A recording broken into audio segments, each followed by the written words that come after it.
Hello. Welcome everyone to another video of Training Simplified. And today I'm going to be taking you through delegating rule sets. So before we begin, let's get some small understanding of what delegate rule set is and its benefits.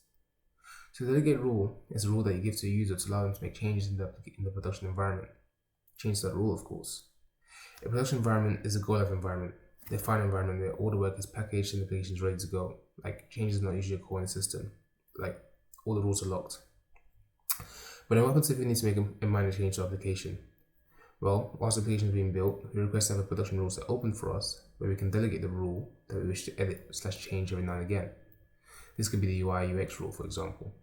So that way, the user of the UI UX rules has been delegated to can make the necessary changes by themselves, without having to get another developer involved just to get their change reflected in the production environment.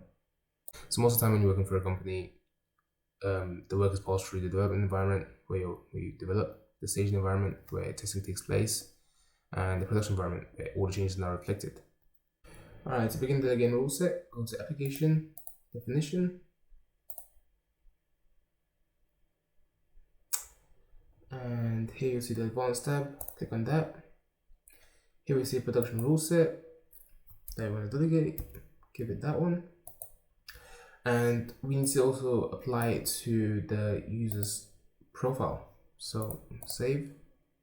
So you can also have multiple production rule sets. By just adding another one. So that means you can delegate more than one rule set.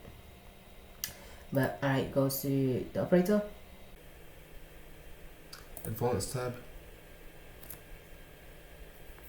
And here you're basically specifying what other rules he has access to at runtime, which is the delegate rule set. And save. And that's how you delegate rule set to an operator. Thanks for watching.